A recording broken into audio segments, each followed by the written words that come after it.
వరుస విమాన ప్రమాదాలు ప్రయాణికులను కలవరపెడుతున్నాయి. అహ్మదాబాద్ విమాన ప్రమాదాన్ని మర్చిపోకముందే అలాంటి ఘటన వరుసగా జరుగుతున్నాయి. నిన్న ఉత్తరాఖండ్లో హెలికాప్టర్ క్రాష్ కాగా F-35 ఫైటర్ జెట్ టెక్నికల్ ప్రాబ్లంతో ఎమర్జెన్సీ ల్యాండింగ్ అయింది. ఇవాళ యూపీ లక్నోలో సౌదీ విమానానికి పెను ప్రమాదం తప్పింది. సౌదీ ఎయిర్లైన్స్ విమానం టైరు నుంచి పొగలు వచ్చాయి. ల్యాండింగ్ టైంలో పొగలు రాగా వెంటనే పరిస్థితిని అదుపులోకి తీసుకొచ్చారు రెస్క్యూ సిబ్బంది. ఎలాంటి ప్రమాదం జరగకపోవడంతో ఊపిరి పీల్చుకున్నారు అధికారులు. హాజ్ యాత్రికులతో జెడ్డా నుంచి లక్నోకు వచ్చిన విమానం టైర్లలో పొగలు వచ్చాయి. ప్రమాద సమయంలో ఫ్లైట్లలో 250 మంది హాజ్ యాత్రికులు ఉన్నారు. వరుస విమాన ప్రమాదాలు ప్రయాణికులను కలవరపెడుతున్నాయి. అహ్మదాబాద్ విమాన ప్రమాదాన్ని మర్చిపోకముందే అలాంటి ఘటన వరుసగా జరుగుతున్నాయి. నిన్న ఉత్తరాఖండ్లో హెలికాప్టర్ క్రాష్ కాగా F-35 ఫైటర్ జెట్ టెక్నికల్ ప్రాబ్లంతో ఎమర్జెన్సీ ల్యాండింగ్ అయింది. ఇవాళ యూపీ లక్నోలో సౌదీ విమానానికి పెను ప్రమాదం తప్పింది.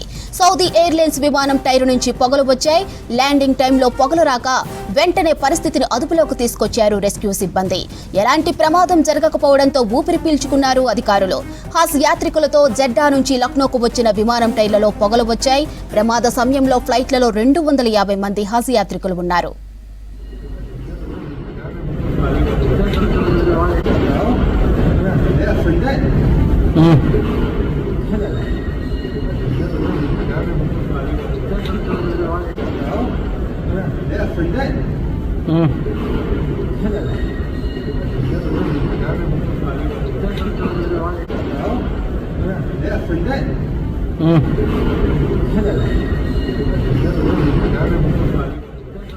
దీనికి సంబంధించి మరిన్ని డీటెయిల్స్ అనిల్ అందిస్తారు. అనిల్, డీటెయిల్స్ ఏంటి?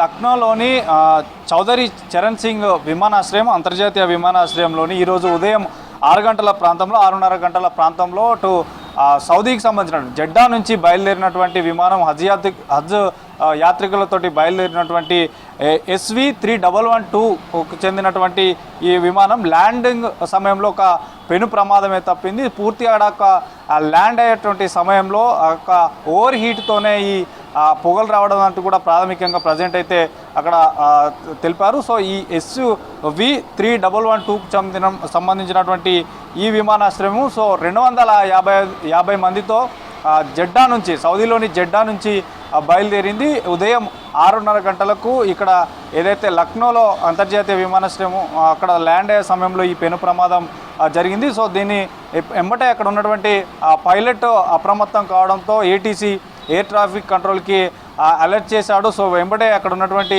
ఆ సిబ్బంది కూడా అక్కడ ల్యాండింగ్ అయిన తర్వాత అక్కడ చేరుకున్నారు. దాన్ని పూర్తిగా కూడా ఆ పొగలు రావడంతో దాన్ని కూడా రెస్క్యూ సిబ్బంది కూడా చేరుకున్నారు. ఏటీసీకి ఇన్ఫర్మేషన్ ఇవ్వడంతో పూర్తి అందరూ అలర్ట్ అయిపోయి దాన్ని అక్కడ అన్నీ కూడా అక్కడికి చేరుకొని సురక్షితంగా వారిని ఎవరైతే ఈ 250 మంది ఉన్నారో సో ఆ ప్రయాణికులందరినీ కూడా సురక్షితంగా బయటికి తీసుకొచ్చారు. సో ప్రజెంట్ ఈ ఏదైతే ఈ ప్రమాదానికి అంటే పొగలు ఓవర్ హీట్ కావడం వల్లనే ఈ ప్రమాదం జరిగిందని ప్రాథమికంగా నిర్ధారించారు. సో దీన్ని ఇప్పటికే 20 నిమిషాల్లో దీన్ని పూర్తి అదుపులోకి తీసుకొచ్చారు. సో విమానాన్ని ప్రస్తుతం అయితే టాక్సీవేకి తరలించి సో ఈ ఏదైతే 250 మందిని కూడా సురక్షిత ప్రాంతాలకు సురక్షితంగా బయటికి తీసుకొచ్చారు. సో ఈ ఫైరింగ్ సంబంధించినటువంటి టీంతో పాటు ఇక్కడ 20 నిమిషాల్లో ఫోమ్తో ఆ యొక్క పొగలను కూడా ఆర్పివేశారు. ఇక ప్రయాణికుల్లో మాత్రం చాలా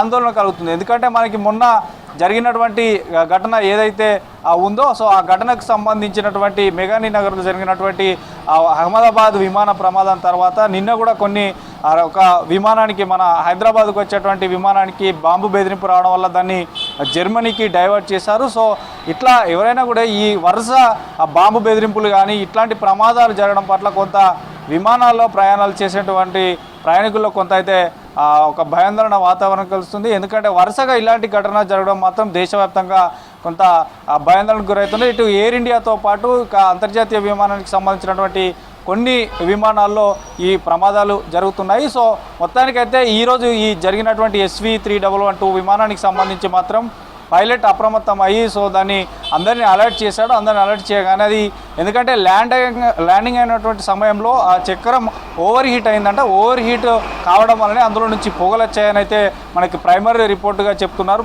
ప్రస్తుతం అందరూ సురక్షితంగా బయటకు వచ్చారు. సో ఈ యొక్క విమానాన్ని కూడా ట్యాక్సీవేకి తరలించి సో ఎందుకు ఓవర్ హీట్ అయింది అనే దానిపైన కూడా కొంత పూర్తిగా కూడా అక్కడ ఉన్నటువంటి సిబ్బంది కూడా చెక్ చేస్తున్నారు. ఇంకా రెస్క్యూ టీం కూడా తొందర చేరుకోవడం వల్లనే కొంత ప్రమాదం కూడా తప్పిందని చెప్పవచ్చు. సో ప్రజెంట్ మాత్రం అందరూ మళ్ళీ అక్కడి నుండి ఇక వేరే ప్రాంతాలకు వెళ్ళే వారికి కూడా ఆల్టర్నేటివ్గా మళ్ళీ వేరొక ఫ్లైట్ కూడా అరేంజ్ చేసేటువంటి ప్రక్రియ కూడా అక్కడ జరుగుతుంది. సో మొత్తానికైతే ఈ జరిగిన ప్రమాదం మాత్రం ఓవర్ హీట్ వల్లనే జరిగిందని చెప్పారు. సో అందరూ మాత్రం ఎట్లాంటి ప్రాణ నష్టం ఆస్తి నష్టం ఎట్లాంటివి జరగలేదు కానీ ఎయిర్ ఇండియాకి సంబంధించి అయితే మనకు తెలిపారు. మాదిరి.